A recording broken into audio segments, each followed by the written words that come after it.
Alors, pour ce qui est de la gestion des comptes des utilisateurs, elle met en jeu divers aspects qui permettent de dégager une démarche plutôt qui est multiversion. Il s'agira d'adapter à chaque mise en œuvre effective les comptes adéquats. Et donc pour ce faire, il y a plusieurs tâches auxquelles l'administrateur il doit faire attention, éventuellement la planification. Et donc un administrateur système doit mettre en place une organisation des groupes par rapport aux besoins de partage de fichiers entre les utilisateurs. C'est comme ça que ça marche. Donc il faut faire également un choix explicite des numéros qui sont internes pour les comptes et pour les groupes pour garantir une cohérence dans l'utilisation de certains services réseau, mais aussi pour l'accès à certains fichiers, certains dossiers. Alors une création centralisée des comptes sur des serveurs, par exemple NIS ou LDAP, sont indispensables. Donc le serveur LDAP, c'est un service d'annuaire qui permet d'identifier les utilisateurs sur un système. Et sans doute, il serait aussi souhaitable de mettre en place un site où les utilisateurs doivent accéder à plusieurs systèmes de façon qui est plutôt transparente et sécurisée. Donc un travail de planification préalable s'impose et il doit être fait avec une attention très particulière. Le deuxième point auquel il faut faire attention au moment de la gestion des comptes en tant qu'administrateur système, c'est la maîtrise des fichiers de config.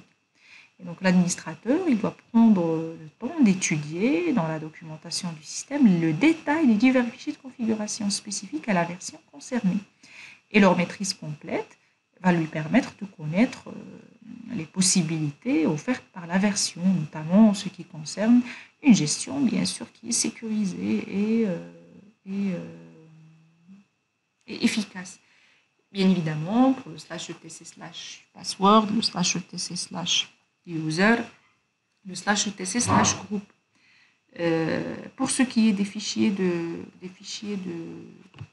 sécurité supplémentaires, donc on a cité les fichiers /etc/password, /etc/security_password, le /etc/security user et le /security/limits.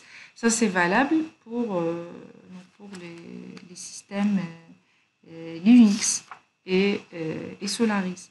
Pour les autres systèmes, il y a bien sûr d'autres types de fichiers et d'autres noms de fichiers.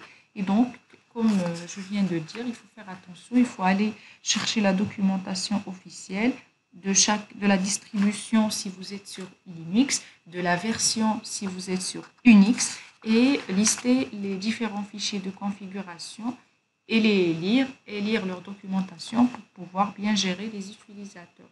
Le troisième point, c'est l'identification des commandes et utilitaires, et c'est ce qu'on va voir tout de suite par rapport aux commandes de création d'utilisateurs, de groupes, de mots de passe, etc.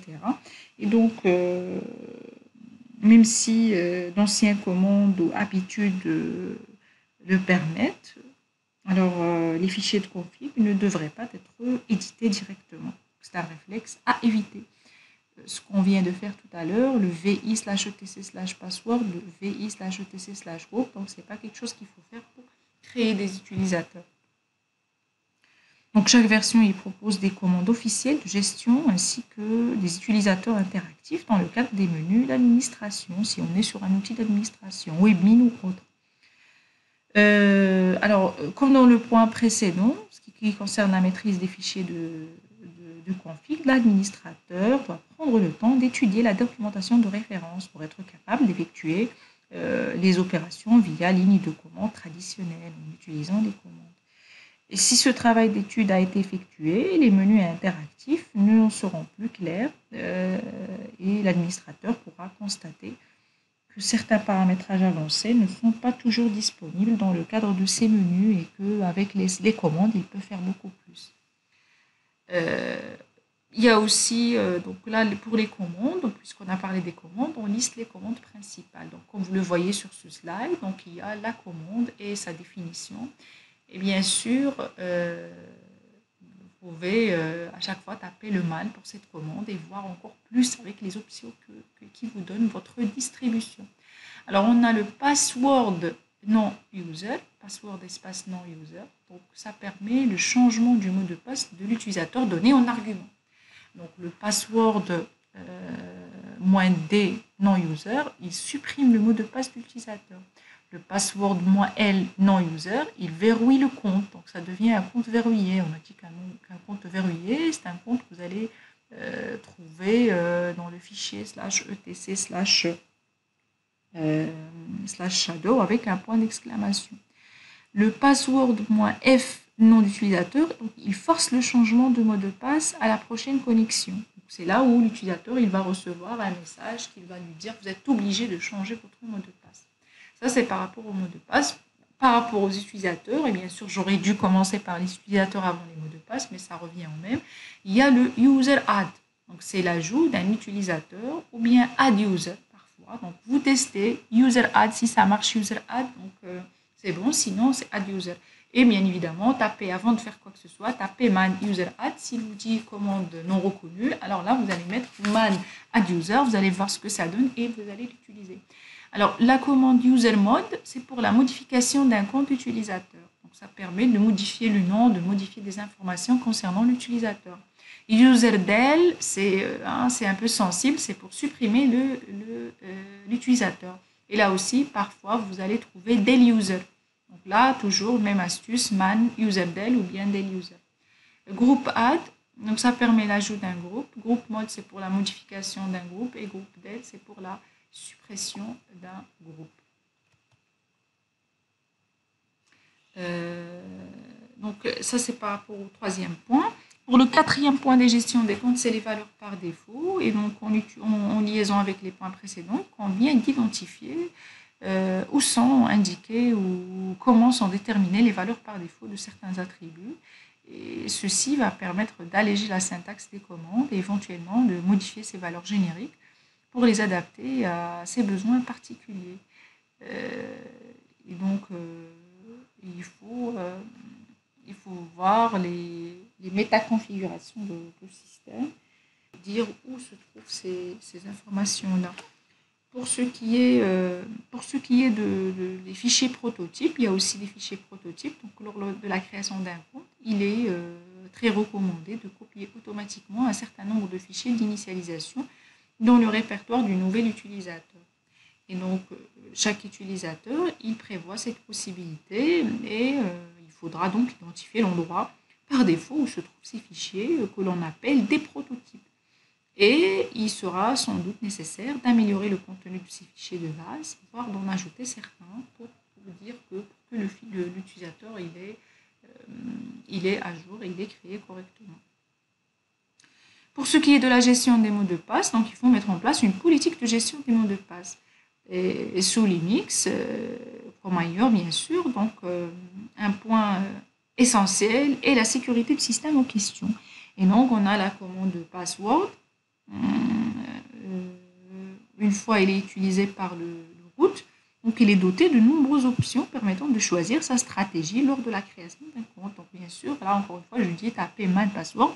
Vous allez voir quelles sont les options qui vous sont offertes pour faire votre stratégie de sécurisation des mots de passe.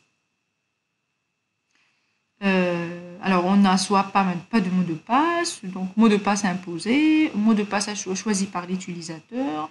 Et bien sûr, il y a certaines versions, ils permettent aussi divers paramétrages qui peuvent être activés éventuellement dans les phases précédentes. Donc, mot de passe obligatoire, durée de validité de mot de passe, des contraintes syntaxiques sur le mot de passe, la longueur minimale, le dictionnaire des mots de passe qui sont interdits, etc.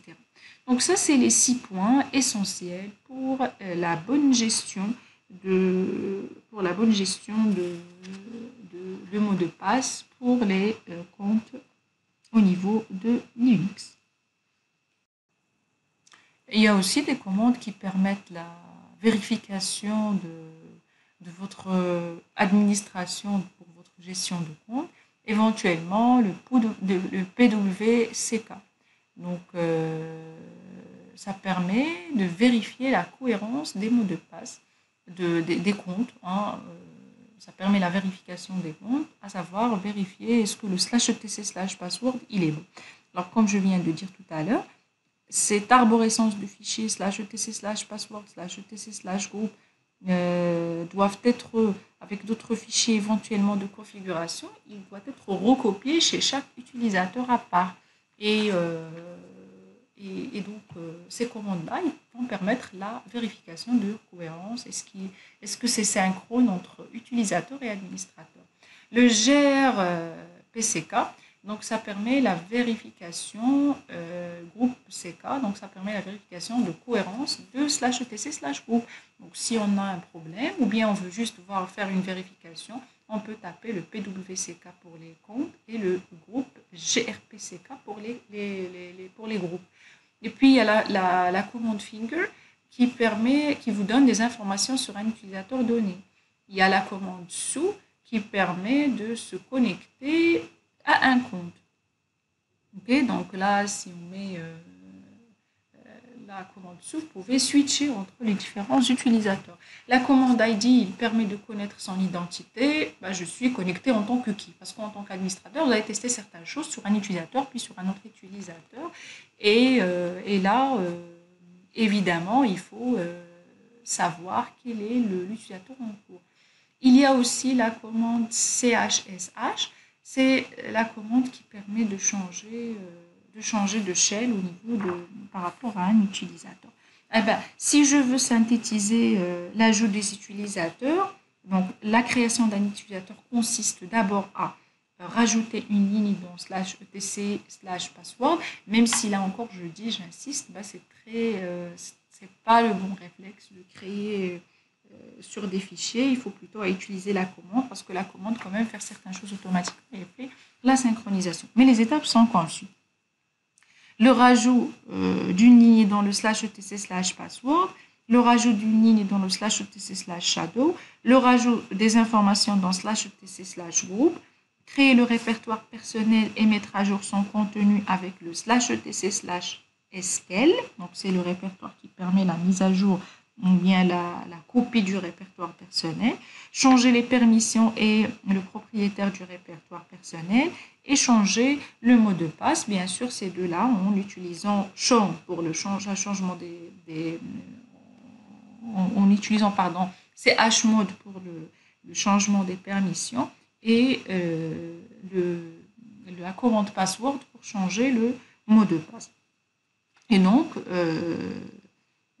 c'est une opération qui n'est pas impossible, mais d'autant plus qui est déconseillée.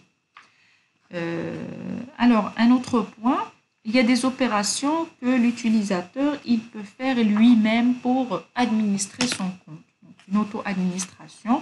Bien sûr, c'est une administration qui est plus ou moins limitée, mais qui est éventuellement possible pour l'utilisateur lui-même. Donc,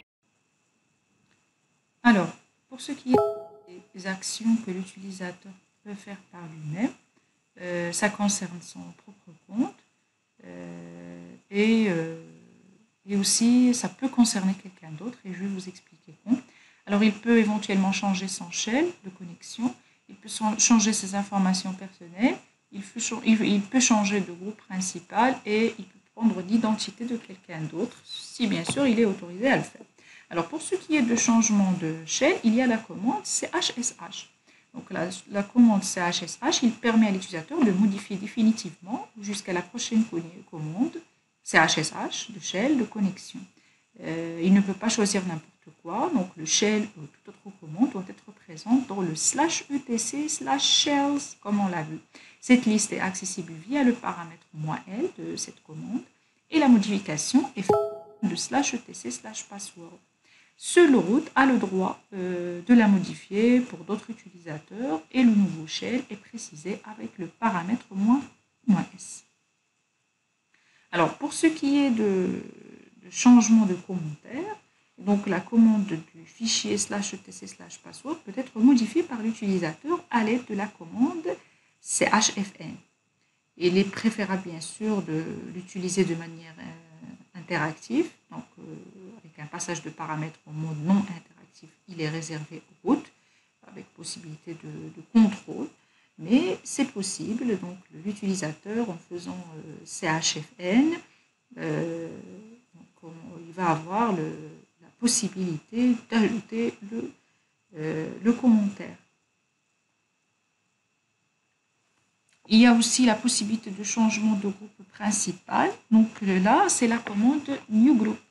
La commande New GRP, il permet de changer temporairement de groupe principal à condition que le nouveau groupe précisé soit un groupe secondaire d'utilisateurs. C'est-à-dire un travail préalable de l'administrateur système est fait.